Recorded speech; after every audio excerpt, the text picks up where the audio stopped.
There's something about fossils that grabs our curiosity.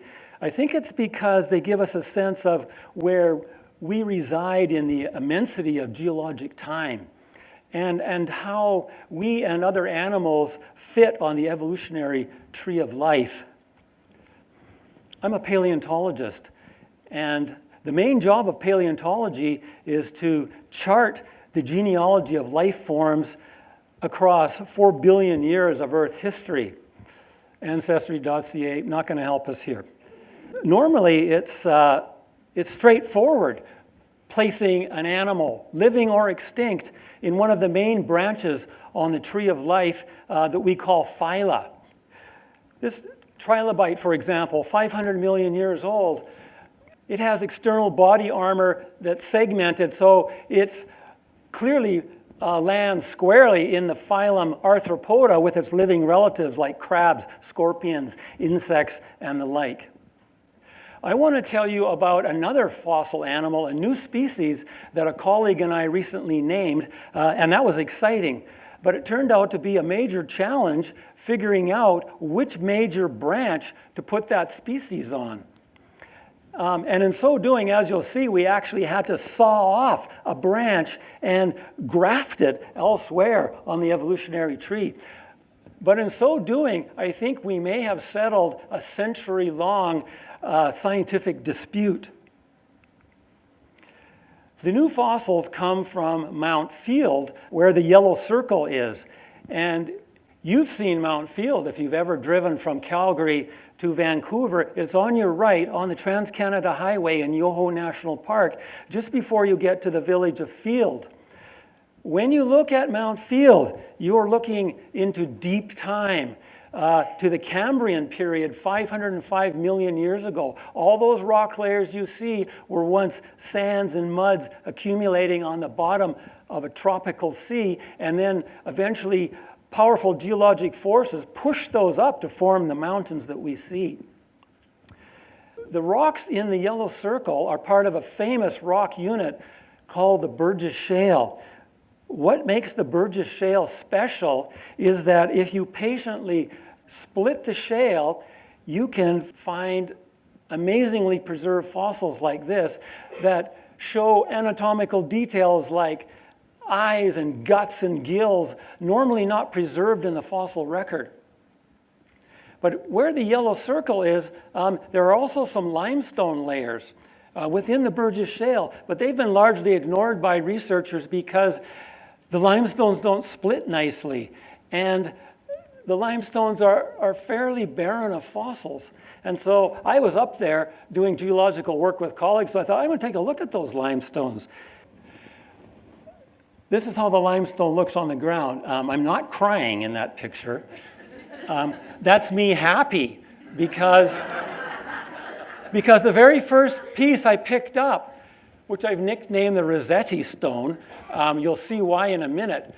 The very first piece I picked up, there's little things in there you can see, little curves and something with a hole in it. I get very excited when I see something like that. These are the remains of shells of animals in this limestone.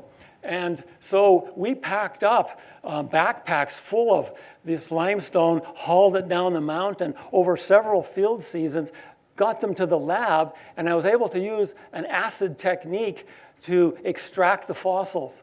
And this is how they look. And these animals I recognized, but not this one. I wondered what that was. And so, looking at some specimens like this, you can see the shell looks kind of wonky, like it's leaning to one side or nodding. And the top part of the shell shows these triangular knobs that I had not seen in any shelled animals before. The inside has V-shaped grooves. You won't find any shell like this washed up on modern beaches. And if you do, text me. The shell has two parts, like a jewelry box that opens and closes like this, like a clam. So of course that raises the question, could these be early clams? The answer to that is no. This is a clam. All clams show these circular depressions on the inside of their shell were powerful muscles attached. We don't see that in our mystery Cambrian animal. So I had to get the books out to figure out what this was, and I eventually learned that these Cambrian shells belong to an extinct group of animals known only from the Cambrian called stenothecoids. The other thing I learned, besides that these were stenothecoids, was that I wasn't the first one to find stenothecoids on Mount Field. I was preceded by an Italian physicist, Franco Rossetti, who is a science hero to me, not only for his wide range of accomplishments in several scientific disciplines, but because he was a principled man. Rossetti was a member of Enrico Fermi's famous team of atomic scientists. And in 1939, Fermi and Rossetti fled the rise of fascism in Italy. Rossetti did not go with Fermi to work on the atomic bomb in the United States, but instead came to Canada, to Laval University in Quebec, and in the summers would hike in the Rockies west of Calgary. He saw trilobites there in the Cambrian strata, and within a few years, he was a world expert on them. I knew about Rossetti's work on the trilobites, but I didn't know that he had collected stenothecoids. Turns out from layers below where I worked in the Burgess Shale, and so a little bit older. But he figured some of what he found in a 1950s paper. This is how they look. And so I was very interested to know, well, where did Rossetti place the stenothecoids on the evolutionary tree of life? Which major branch or phylum did he choose? And so initially he thought that stenothecoids were somehow connected with the phylum Mollusca, which today includes things like snails and squid and clams. But you see the question mark. Only 3 years later, he completely backed off that interpretation, and he said, phylum undetermined. That's science speak for I don't know. I respect that, because when you don't know, say so. Now, classification is a serious business for paleontologists. It's not a pedantic exercise of taking, your specimens and, which museum drawer am I going to put it in?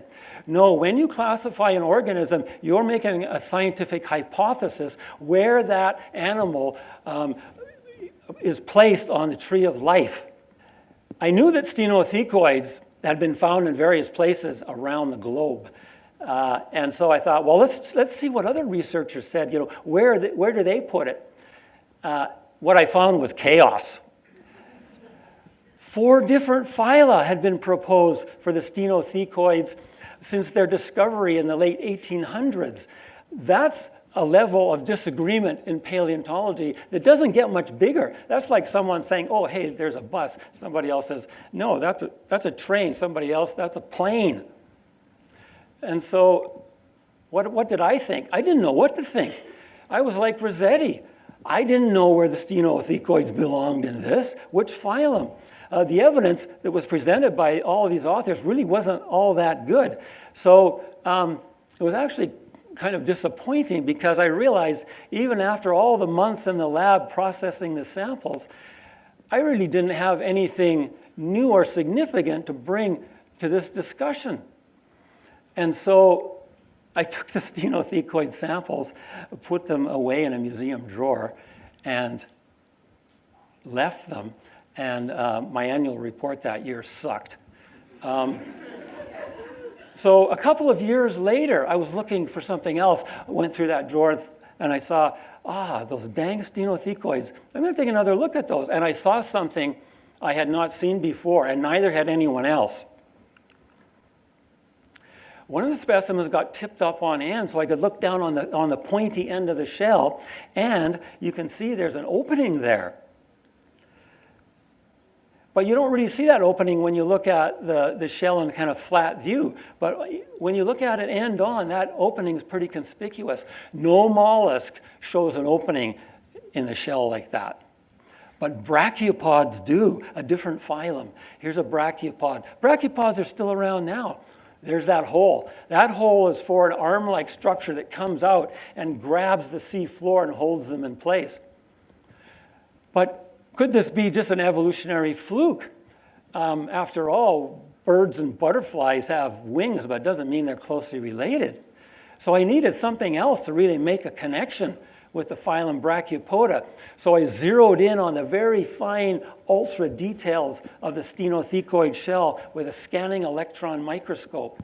And I saw that the shell was composed of calcite fibers that match what you see in brachiopods, but no mollusk shows this pattern. And that was a eureka moment. So right away, I contacted my colleague, Michael String in Uppsala University in Sweden, who's a brachiopod expert, and he said, yup. And we wrote up our results, and it turned out we had a new species of stenothecoid. And so, what to name the species? When you find a new species, you get to name it. For me, the choice of a name was obvious, a chance to honor Franco Rossetti. And so, we have Stenothecoides rosettii. So, no, it's yay.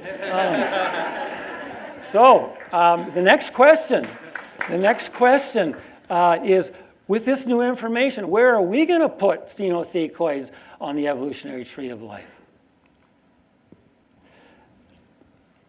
Well, here's a current version of the genealogy of the animal phyla.